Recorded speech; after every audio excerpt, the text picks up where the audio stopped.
What's up, guys? Chris Marler and Adam Spencer here from SDS. We are going to go over our Week 7 picks. It's a full slate. All 14 teams playing. We have 7 SEC conference games. This is Adam. I'm Chris, the one who couldn't find his AirPods, so I look like a DJ. Adam, welcome in, man. Hey, I'm still using the ones with strings, so I'm way behind the times here. So People are going to love this when we post it to MySpace later and just be absolutely current with technology. All right, so for those of you who have my not best been, friends. what's that? Tom's one of my best friends still. So Fair enough. I have no friends, so thank you for that. All right. Going into Week 7, we're at the halfway point. Adam, who, if you've been following along on SDS, my dude is 51-11 straight up against the spread. He is 34-27-1. I am not as good. I'm 56-16, and I'm not going to tell you what I am against the spread because I've lost too much money, and I don't want my mom to find out if she watches this. So let's get into the Week 7 picks. There's 7 games, like I said. There's 4 games we kind of agree on, right? They're pretty easy. Vandy, South Carolina, A&M, Mizzou, Bama, Mississippi State, Florida, LSU. Briefly tell me anything that jumps out for you from those games. yeah, I mean, to me, looking at the line 8.5 for Texas A&M at Mizzou, like I know that Jimbo Fisher's been saying it's a trap game for the Aggies, but Isaiah Spiller, Devin, Achane, I forget how you say his name, Achane, but he's those guys are gonna go crazy. Like Mizzou is by far the worst run defense in It's the so country. bad. Like it's so bad. Nobody else was even entering last week, even was in 50 yards of them with it's terrible. And so I have A&M big. I mean, Mizzou has no chance of covering the spread. Entering last week's games, Mizzou, Kansas, and Clemson were the only teams that were 0-5 against the spread. So the Mizzou's getting an absurd amount of respect to me. So which never happens. As a Mizzou guy, I've never heard you say that in my life. Right. And so it's crazy, but A&M big in that one. I have it 45-24 A&M. Maybe I'm just still suffering from PTSD as a Bama fan. Grew up, cheering for that team like my whole life. I'm going to stay away from that game. And I don't really trust anyone going to an 11 a.m. kick in Como. I love the fact, I'm not going to bet on it, but I love the fact with South Carolina and Vandy. Vandy's kind of like, Vandy's like that fat aunt that comes over to make you a casserole when somebody in your family dies. Like they're the ones that just give you these massive hugs that feel like you're falling into a waterbed and make everything okay. That's Vandy. I'll take South Carolina. Like I said, the Bama Mississippi State game. If I was betting, I would probably bet on Bama. I think people are kind of, the sky is falling like they always do whenever they lose. But they've lost a game in 12 of 14 seasons under Saban. The record they have in regulars after a regular season loss under Saban is 35-4, and they've won those games by an average of 21.5 points. So Mississippi State's at home. They've got a week off. I don't know if it's a revenge game for the players. I think every fan that's a Bama fan would love to have revenge, since this is where they pretty much killed Tua on the field 2 years ago. So I like Bama. I like Bama big in that one. So my point with that game is just I think that we're going to learn if this is a championship level Alabama team or a team that's just going to go to a New Year's Six or Citrus Bowl type bowl game like 2019. I think that they respond, and I think that they respond big and just flat out take out all of their frustration on Mississippi State. So that's my prediction anyway. Yeah, I mean, I think that I don't think they're a championship level team at all. I said that before the season, that it would make sense for them to take a step back. I don't know what they look like in this game, but I think, I don't know if it's indicative either way. You know what I mean? Because last week was way more indicative. Last one real quick, Florida, LSU. I've got Florida blowing out LSU. I think Dan Mullen's got enough a-hole in him to just make this one hurt, especially after last year with the shoe. And it's an 11 a.m. kick in Death Valley, which sucks. Yeah, I think Florida wins comfortably. I don't know that they're gonna blow them out or anything, because I have some questions about this Florida offense, and sometimes the quarterbacks come to play, sometimes they don't. But I just think that LSU, no Ricks, no Stingley, no Butte, it's the big thing is Butte, man. You talk about over the 7 games that the last 7 games that he's played, he's accounted for 10 touchdowns of the 14 overall passing touchdowns in that offense against FBS opponents. I mean, he was the offense. You know what I mean? Right. This is gonna be a sad game to watch. This is again, Death Valley at 11 a.m. Central Time. It's like having sex with socks on. It just doesn't make any sense. I don't like it. It's very uncomfortable. You know what I mean? All right, let's get into the last 3 games. These are the bigger games, and we got a little bit of disagreement, and we also have a game of the week we got to talk about. We'll start in Fayetteville with, I always call this team basically PG LSU from 2019. It's like they were America's team a couple weeks ago. You got an Auburn team coming in. They're a 3.5-point underdog at Arkansas. How do you see this one going? I really did not like what I saw from Arkansas's defense last week. I think that maybe it wasn't that bad, right? I mean, when you allow 52 points, even to a great offense like Ole Miss's, like there's some question marks, and they were having trouble stopping the run. They were having trouble stopping Matt Corral. I mean, Matt Corral is a lot better than Bo Nix in my opinion. But you never know what you're gonna get from Bo Nix. Like he could look like a Heisman contender. He could look like a freshman high school quarterback. You never know what you're gonna get. I think that I saw a crazy stat that I saw the other day was something that like Auburn is like 15-3 or something all time against coaches named Sam, and they've won. Okay, where are you getting these numbers from? It's a ridiculous stat. And they've won like 8 straight against coaches named Sam. So I say make it 9 straight. It's the curse of the Sams. I'm gonna go Auburn 24-23. And for anybody out there watching that thinks that we don't take this job seriously, that's the kind of information you can expect from SDS and me and Adam Spencer. Coach's name Sam. So I'm going to go in a different direction. Player's name Bo. No, I'm not. That's part of me really wants to pick Auburn in this game. Bo Nix, like you said, has been up and down. We all know the narrative of how bad he's been throughout his career on the road. I was in Death Valley a couple weeks ago when he pulled that just miracle, which was, you want to talk about just the air going out of a place. It got real quiet. I don't know if Arkansas, like I hate to say this because I feel like they haven't gotten enough love at any point of the season, even though they were ranked number 8 a couple weeks ago. KJ Jefferson's a semifinalist for the Davey O'Brien Award. Traylon Burks was obviously great. There's a lot of questions on defense. I think it comes down to one of the loveliest and best fan bases that we get to interact with on a consistent basis. At least for me, you're a Mizzou guy, so you might be more of a rival. I'm going to say fair enough. I've never had an issue with that. I think we saw what they did against Texas. I love the passion from these fans. They're way ahead of where they thought they would be, possibly under Sam Pittman. Sam Pittman's still like 11-4, something like that, or 9-4 as an underdog. So, Vegas also is constantly disrespecting Arkansas. I think that fan base is what wins this game for them. I think they're good enough on offense to stop Bo Nix, especially on the road. And I'm going to take Arkansas to win and cover the spread. And I think that, you've been saying for a long time that KJ Jefferson is just like Cam Newton, right? So that is a thing that I think is purely not at all a prisoner of the moment comparison from a couple weeks ago. No, I have not said that. Player. Same exact player. Different hairstyles and stuff like that. But what's your score prediction for the game?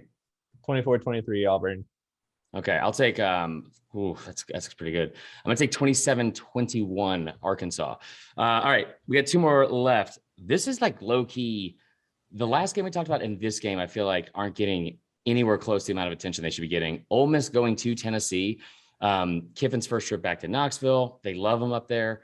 It should be, they have nothing but fond memories of his time there. So you're talking about Matt Corral and an Ole Miss team that has gotten a lot of national publicity. He's still tied for the best odds to win the Heisman. Tennessee, I feel like it's ridiculous that they have not either been ranked or they haven't been even receiving votes. Like I think they've only received 8 votes in the AP or coaches poll this week. I think that's absurd. Josh Heupel's done one of the best jobs in the country, in my opinion, as a coach. I can tell from the way you're looking at it right now, you don't necessarily agree. How do you have this game going? I think that it's definitely going to hit the over. I think they've got the over under at 83 and 83. Yeah. I think that it hits that by the end of the third quarter. Okay. But like, so yeah, like Tennessee's looked really good these past couple of weeks. Mm-hmm. Like, so my thing is, are the Vols this good or are Mizzou and South Carolina this bad? That's fair. Right now I'm leaning Mizzou and South Carolina are this bad. This is the week that's going to change my mind. I mean, the defense for Ole Miss is not good. Don't get me wrong. But so the Vols should put up plenty of points, but like this isn't going to be one of these games where they're up 28-0 after the first quarter either. Like they have been against both. Well, we just said it last week and they did it again though. Yeah. So true. but this week I'm really saying it. It's not going to happen this week. So yeah, I mean, it shouldn't. That trend yeah. should definitely stop at some point. Like that's absurd that they back-to-back weeks you put up 28 points. I mean, 4 touchdowns in the first quarter. It's nuts. So right. Yeah. So I'm going to go with Ole Miss 55, Tennessee 45. Good Lord. But like in a really fun game. And like, that's not to say that there's not going to be any defensive stops. There's just going to be so many possessions because there'll be one stop. You're right. They both go so fast that there could be a couple, 3 and outs because goes 3 and out faster than Josh Heupel, as I know from his time at Mizzou. He very can true. Go 3 and out in 13. So there's I'm not bitter. Don't worry. I can tell. It's good.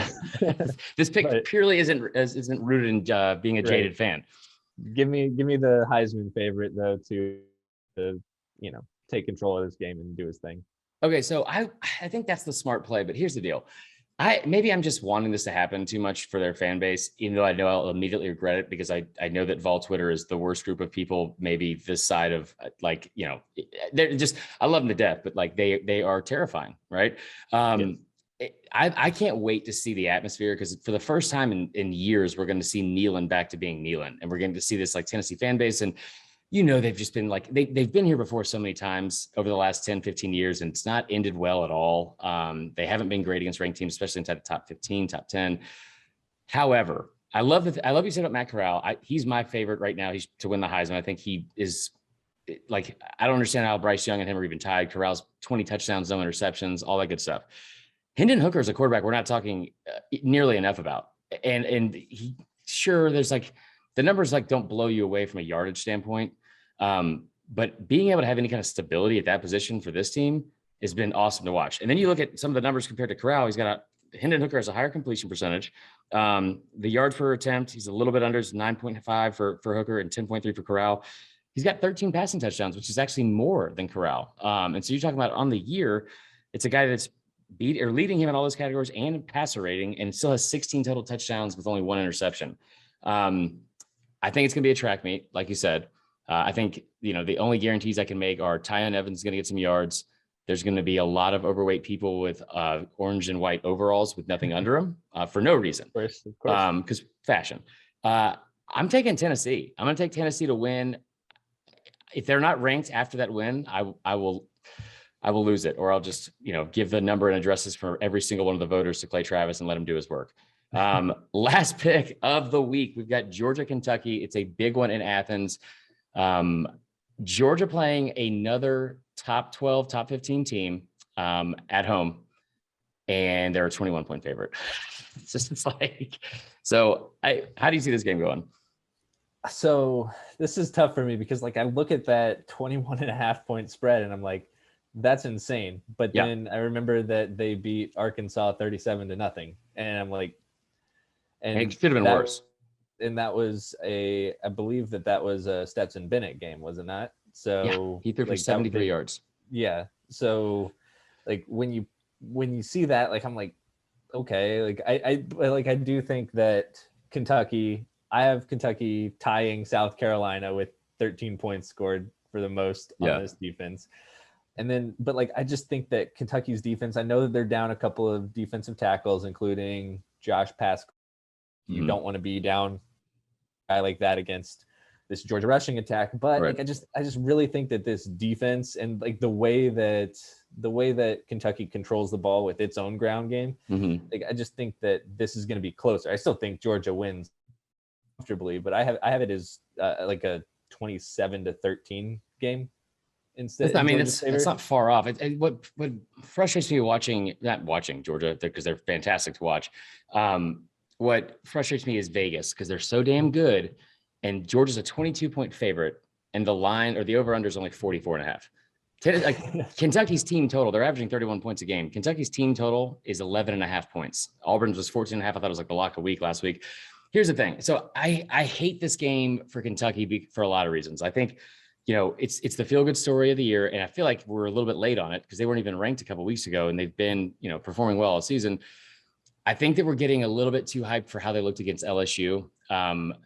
They were better than Florida. They beat Florida.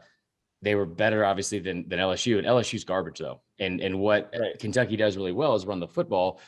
And Will Levis has been just a roller coaster, man. Like he is just more erratic and bipolar than most of the girls I dated in my 20s. And so I feel like when you look at this game on paper, sure, like we should be giving respect to Chris Rodriguez, who leads the SEC in attempts, rush yards, touchdowns, or not touchdowns, but yards per game. Georgia's like number 1 or top 5 in every single statistical category ever. I mean, whatever, like every single one on defense that people are now comparing, saying they might be the best defense of all time. And I don't think you can really make an argument against it up until this point.